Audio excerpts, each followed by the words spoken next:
Our journey today takes us to the wonderful Tottori Prefecture, located on the west side of Japan. Here we can find the wonderful sand dunes, which, if you're gonna do sand art, you gotta have sand, right? Makes sense.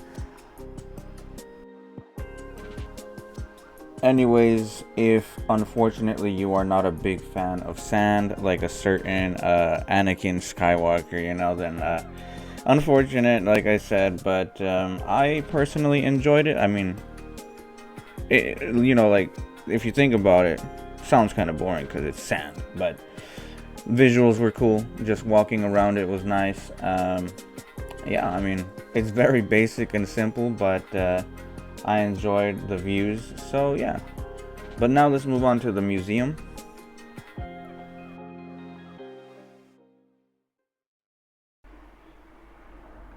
Alright, so we find ourselves at the Sand Museum, and it is literally called that, the Sand Museum, in Japanese, Suna no Bijutsukan.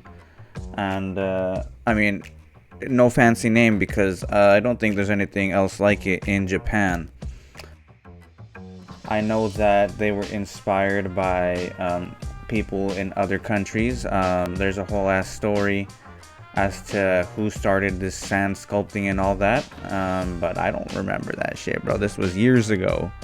But anyways, if you want to learn more, I will link the website for this sand museum in the description, so you can check that out, see how it all got started, and also the theme for any given year, because I think they change every couple years. I'd have to look at it right now, but when I went, it was the Nordic countries, and they had a lot of different people working on these things. It was actually quite amazing to see the scope of these artworks, how people can create things from sand, just such a fickle medium, because it can break down. There's a video illustrating how difficult it can be because, gravity and, sand is just granular, right? That's just its nature.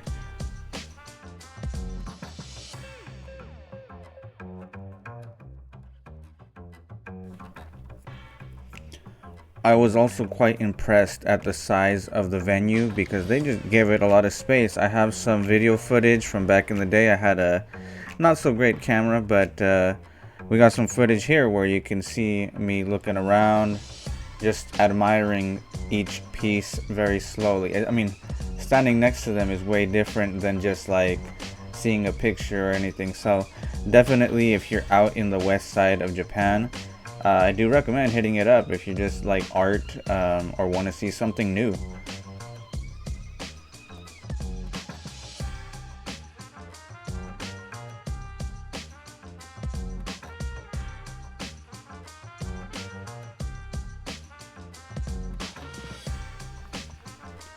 Which brings me to one of my all-time favorite art pieces in this exhibit at that time, which was this one right here. It's like a woods, reminds me of Lord of the Rings. It's a very, with the nature and that kind of environment. It's this troll under the bridge.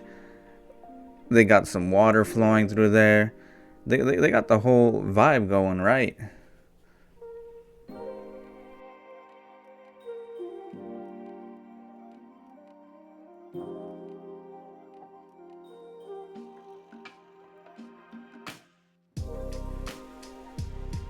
Masterfully crafted, straight up. Like, I might just tear up right now, man. Like, I haven't thought about this place in a hot minute, but the details of this work, I just love stuff like this. You can see a homie out there in the woods just peeking out like, what's good, little humans?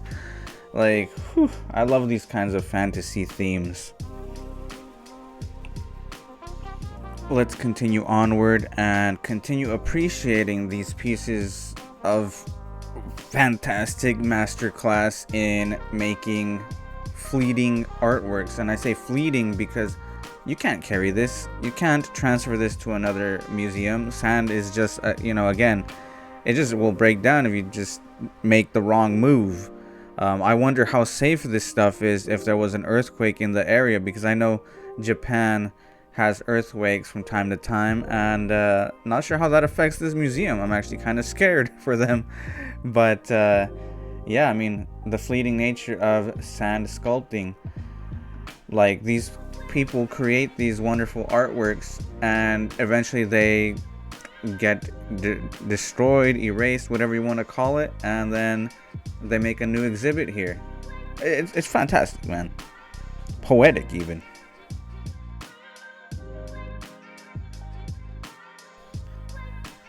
And before I forget, I do want to show y'all this top-down view, because there was the second floor that you could walk around and observe to get a different angle, different perspective. And there was a hidden detail in this little castle dollhouse thing, because there's a huge girl hiding right there, if you can see in the middle.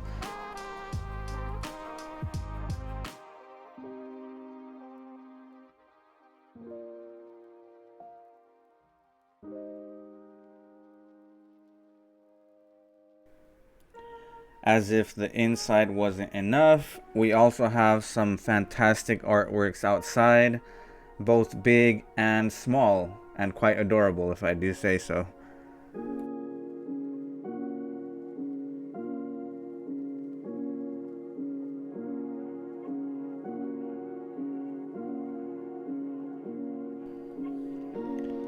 Okay, so I am holding out one final special art piece to show you guys at the very end, but right now we're just gonna be up here on the observation area, show you guys the final little things, and it's gonna be great.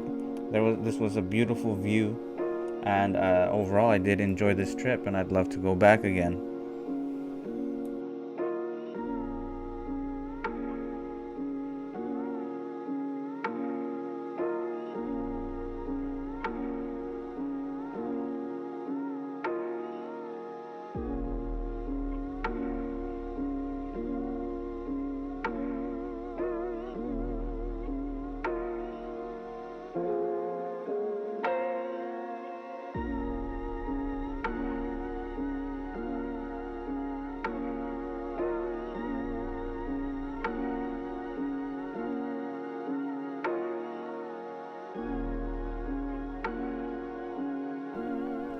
Phenomenal view up here. I snapped a couple pictures for my viewing and y'all's viewing pleasure.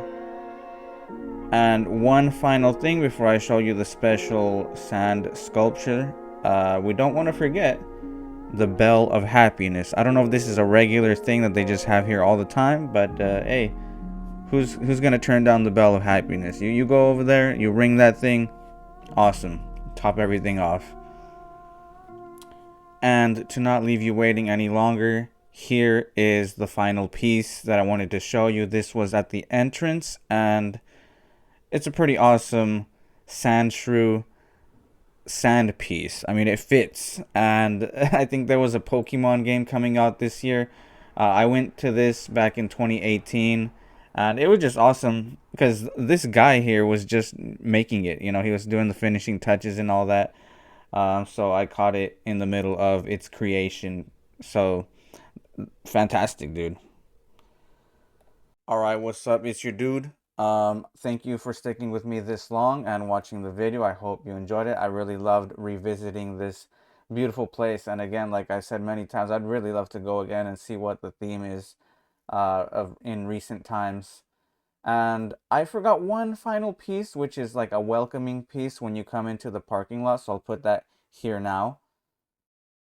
But if you would like to see more like vlogs, me traveling around, or want some insights as to living abroad, specifically in Japan, feel free to hit the comments or subscribe just so you keep in touch with what I'm up to and get that quick, snappy stuff with the notifications and all that. So I'm done.